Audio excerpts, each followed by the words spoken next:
KSE 100 का outlook हम देख लेते हैं। यहाँ पे मेरे पास उतने ही पॉइंट्स हैं जो हम पिछले 2-3 हफ्तों से डिस्कस करते हुए आ रहे हैं। जहाँ पे 5 बुलिश पॉइंट्स हैं और 2 बेयरिश पॉइंट्स हैं। जो 5 बुलिश पॉइंट्स हैं उनको एक दफ़ा से रिकॉल कर लेते हैं, रिव्यू कर लेते हैं कि क्या है, इसका क्या मतलब बनता है। हमारे पास वीकली मूविंग एवरेजेस हैं एक्सपोनेंशियल, एक 21 और 55, 21, 55 दोनों फिबोनाची हैं। दोनों की सिग्निफिकेंस हम देखते रहे हैं जब से मार्केट आपकी रैली कर रही है सितंबर 2023 से। हमेशा से ये EMA 21 को रीटेस्ट करने के बाद बाउंस की करती रही है और अभी हाल ही में रीसेंट पास्ट में ही इसने अपने EMA 55 की सिग्निफिकेंस दिखाई। और ये रियल टाइम हम उस टाइम भी डिस्कस कर रहे थे कि ये इससे ऊपर ऊपर रहेगी मार्केट तो अच्छा साइन है।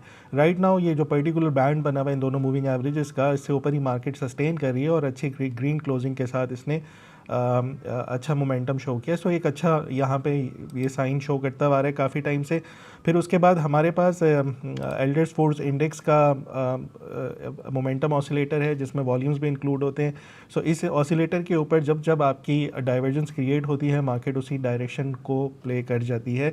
यहाँ पे बेयरिश डाइवर्जेंस बनी थी, उसके बाद ये नीचे आ गया, यहाँ पे बुलिश डाइवर्जेंस बनी और उसके बाद ये ऊपर चला गया इंडेक्स, फिर बेयरिश डाइवर्जेंस बनी तो मार्केट टूट गई, बुलिश डाइवर्जेंस बनी दोबारा से बाउंस कर गई। तो सिग्निफिकेंस इसकी हमें यहाँ पे बहुत ज़्यादा नज़र आ रही है। राइट नाउ जो रीसेंट पास्ट का हाई था अराउंड 175 के करीब, उसके ऊपर बेयरिश डाइवर्जेंस नहीं बनी थी। इसका ये मतलब है कि ये कंटिन्यूशन पैटर्न में है, यानी कि यहाँ पे कहीं EFI सपोर्ट ले रहा है एंड देन दोबारा से हम एक्सपेक्ट यही कर सकते हैं कि बढ़ना शुरू हो जाएगा चूँकि ऊपर बेयरिश डाइवर्जेंस नहीं है।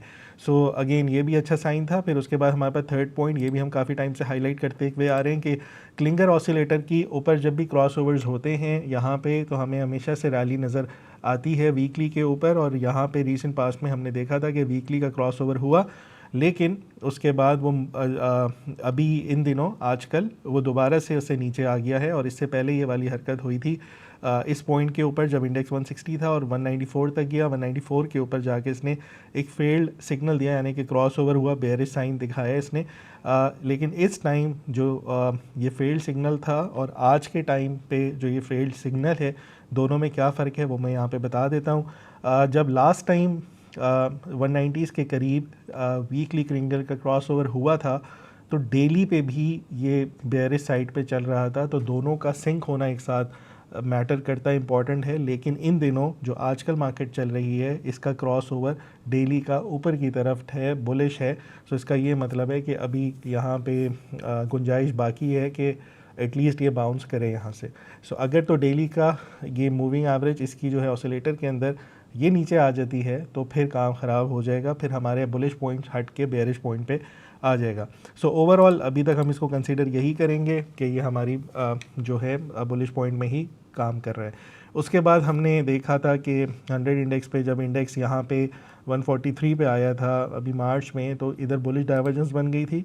सो होना ये चाहिए कि जब बुलिश डाइवर्जेंस बनती है तो उसी तरीके की टॉप के ऊपर बेयरिश डाइवर्जेंस बने, जैसे हमने यहाँ पे देखा जनवरी 2026 में 191 के करीब हाई लगा था और उसके बाद फिर ये यहाँ से टूटना शुरू हो गई थी। और ये इस टाइम हमने आई थिंक बोला भी था कि 25% एटलीस्ट कैश पर आ जाए क्योंकि आपको डिस्काउंटेड प्राइस पर मार्केट मिल सकती है। अच्छा, अब जो हालात हैं इसके राइट नाउ, जो इस तरह का ये पैटर्न बना हुआ है इसके ऊपर कोई डाइवर्जेंस नहीं है बेयरिश, जो कि अच्छा साइन है। और यही वाले जो पैटर्न्स बनते हैं ये यूजुअली काउंट होते हैं ऐसी कैरेक्टरिस्टिक जो यहाँ पे शो हो रही है इस पॉइंट के ऊपर। ये इसी तरह का पैटर्न बना हुआ है कंसोलिडेशन का। ये कंसोलिडेशन कंटिन्यूशन पैटर्न में कन्वर्ट होती है। इसका ये मतलब है कि ट्रेंड ऊपर की तरफ कंटिन्यू कर सकता है। सो चांसेस आर ब्राइट कि ये आने वाले टाइम पे 175 के रेजिस्टेंस को ब्रेक कर जाए। ये बहुत इंपॉर्टेंट है और ये हम काफ़ी दिनों से हाईलाइट कर रहे हैं कि मार्केट इसी रेंज में ट्रेड कर रही है। मैं एक्सपेक्ट कर रहा था कि बजट से पहले इस रेंज को ब्रेक कर देना चाहिए, लेकिन ग्लोबल हालात जो चल रहे हैं वॉर के US ईरान वाले, उसकी वजह से काफ़ी हद तक हम देख रहे हैं कि बहुत ज़्यादा वॉलेटिलिटी रहती है मार्केट में। सो ओवरऑल हम यही एक्सपेक्ट करें कि 175 की जो ये रेजिस्टेंस इसने यहाँ पे बनाई हुई है 175, 200, 300 ये ब्रेक होके ऊपर की क्लोजिंग आ जाए तो आपका एक नया हायर हाई प्रिंट हो जाएगा। इसका मतलब है बाय डेफिनेशन आप ट्रेंड में चले जाएंगे अकॉर्डिंग टू डाउ। तो आपका higher high and higher low जो 5th पॉइंट है वो इंटैक्ट है। वीकली के ऊपर बेयरिश डाइवर्जेंस है जो काफ़ी टाइम से बनी हुई है और अभी तक वो सिंक नहीं हो, यानी कि वीकली की बुलिश डाइवर्जेंस नहीं आई। तो खैर इतना इंपॉर्टेंट पॉइंट ये नहीं है। और गैप्स बने हुए हैं मार्केट में, यहाँ पे भी गैप बना हुआ है 169 929, हो सकता है यहाँ की एक दफ़ा फिर से टेस्ट कर जाए। और जो बहुत नीचे के गैप्स हैं 152 के करीब और 1,05,000 1,07,000 ये भी गैप्स बने हुए हैं। तो ज़रूरी नहीं होता कि ये गैप्स फिल हों, अगर हो जाएं तो अगेन अच्छी स्ट्रॉन्ग फाउंडेशन बन जाती है बायर्स के लिए। अगर नहीं होते तो ज़रूरी नहीं है, क्योंकि जब खाली इंडेक्स 5000 पे था, 5000 पॉइंट्स या 7200 पॉइंट्स के ऊपर, उस टाइम भी गैप्स मार्केट छोड़ गई थी और वो आज तक बने हुए।